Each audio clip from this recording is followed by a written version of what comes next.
প্রিয় দর্শক, সাজ্জাদ কাদিরের প্রীতি এবং শুভেচ্ছা নিন। এই মুহূর্তে আপনাদের সামনে কথা বলতে এসেছি। অবশেষে আওয়ামী লীগ নিষিদ্ধ। আন্তর্জাতিক অপরাধ ট্রাইব্যুনালে গণহত্যার বিচার কার্য শেষ না হওয়া পর্যন্ত বাংলাদেশ আওয়ামী লীগের সকল কার্যক্রম নিষিদ্ধের সিদ্ধান্ত নিয়েছে অন্তর্বর্তী সরকার।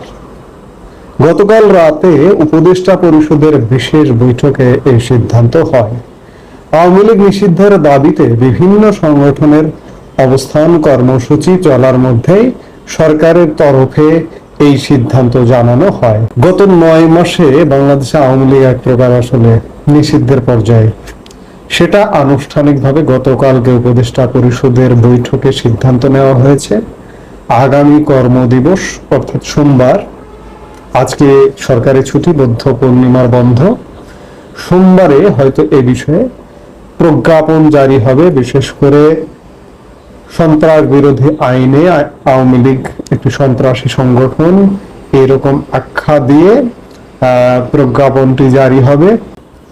বাংলাদেশের যতগুলো রাজনৈতিক দল আছে এর মধ্যে প্রাচীনতম একটি রাজনৈতিক দল বাংলাদেশ আওয়ামী লীগ। 1949 সালের 23শে জুন পূর্ব পাকিস্তান আওয়ামী মুসলিম লীগ নামে দলটির যাত্রা শুরু হয়। দলটির প্রতিষ্ঠাতা সভাপতি ছিলেন মাওলানা আব্দুল হামিদ খান ভাসানী ও সাধারণ সম্পাদক টাঙ্গাইলের শামসুল হক, আর বঙ্গবন্ধু শেখ মুজিবুর রহমান আওয়ামী লীগের প্রতিষ্ঠাতা যুগ্ম সাধারণ সম্পাদক ছিলেন। 1955 সালে দলটির নাম থেকে মুসলিম শব্দটি বাদ দেওয়া হয়।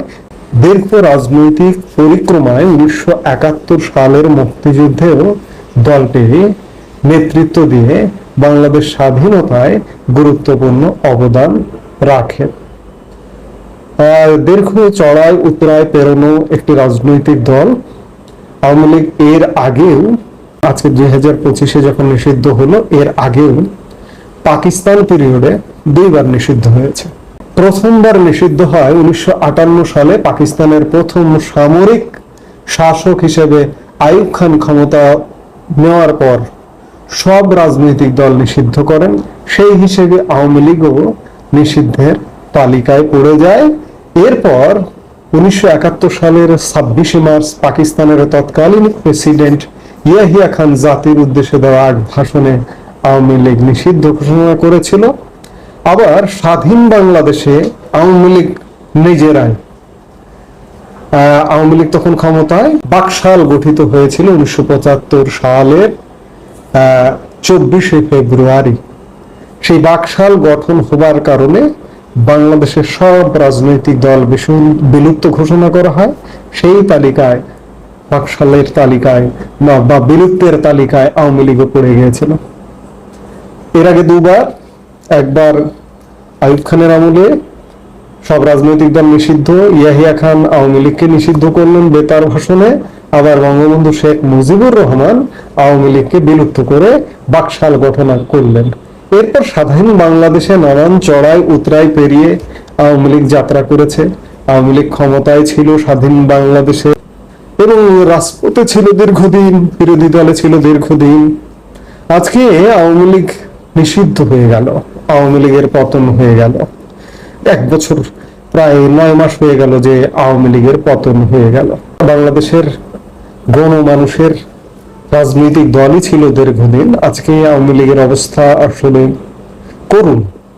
এর আগে বিভিন্ন সময় নিষিদ্ধ হয়েছে, বিলুপ্ত হয়েছে, আওয়ামী লীগ ঘুরে দাঁড়িয়েছে, আবার ক্ষমতায় এসেছে এবং ক্ষমতায় এসে টানা ক্ষমতায় থেকেছে, যেটির নিদর্শন বা যেটির উদাহরণ গত 15.5 বছর।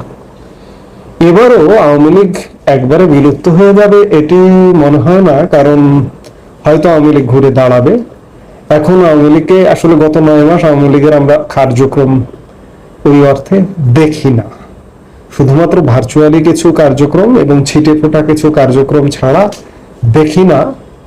এর একটি প্রধানতম কারণ এবং আওয়ামী লীগ পতনের প্রধানতম কারণ, সরকারের পতনের প্রধানতম কারণ দেশি বিদেশি মেটিকুলাস ডিজাইন ইত্যাদি বিভিন্ন কিছু বলা হয়, কিন্তু দল হিসেবে আওয়ামী লীগেরও অনেক দায় আছে, অনেক দোষ আছে।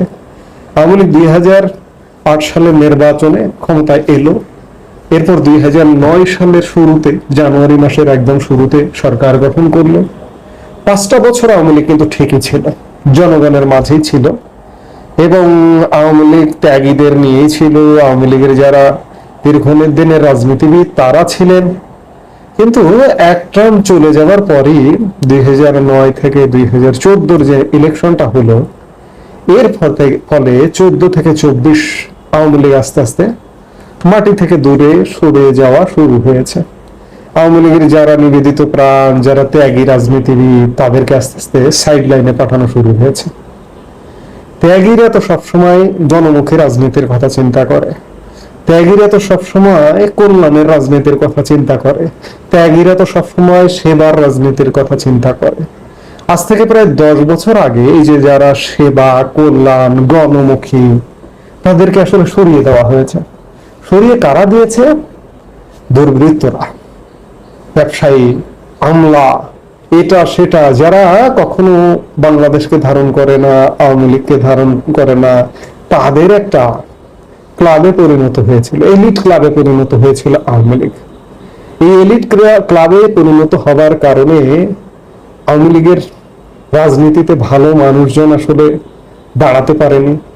আবার বিরোধী মত দমনে এমন দমন করেছিল, আওয়ামী লীগ আজ থেকে 1 বছর আগে কল্পনাও করেনি যে আজকে আওয়ামী লীগের 1 বছর পরে এই পরিণতি হবে।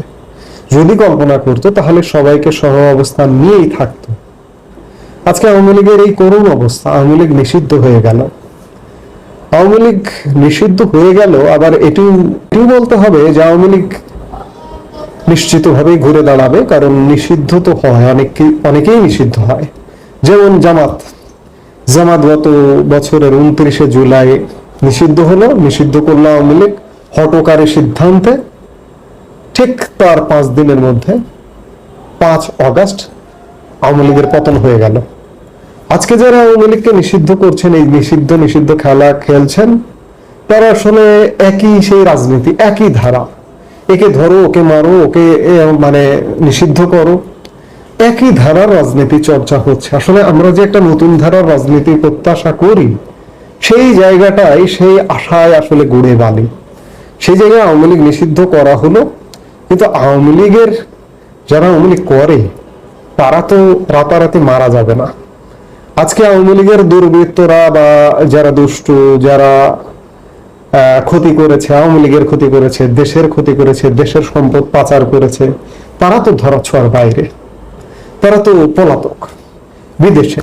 এবং সেই পার্সেন্টেজটা আমার কাছে মনে হয় যে 1% হবে না। কিন্তু বাকি 99% মানুষ তো বাংলাদেশে আছে। আপনি নিষিদ্ধ করলেন, কিন্তু তাদেরকে কি আপনি রাতারাতি জামাত বানাতে পারবেন, এনসিপি বানাতে পারবেন, কিংবা বিএনপি বানাতে পারবেন? বিএনপি কদিন আগে সদস্য সংগ্রহ কার্যক্রম ঘোষণার ক্ষেত্রে বলেছে যে আওয়ামী লীগের যারা ক্লিন ইমেজ অনেক আগেই ভুল বুঝতে পেরে সরে গেছে, তারা বিএনপিতে যোগদান করতে পারবে। তারা কি আসলে বিএনপিতে যোগদান করবে? আমার তো মনে হয় না। এখন যারা আছে তারা আসলে খাঁটি আওয়ামী লীগ।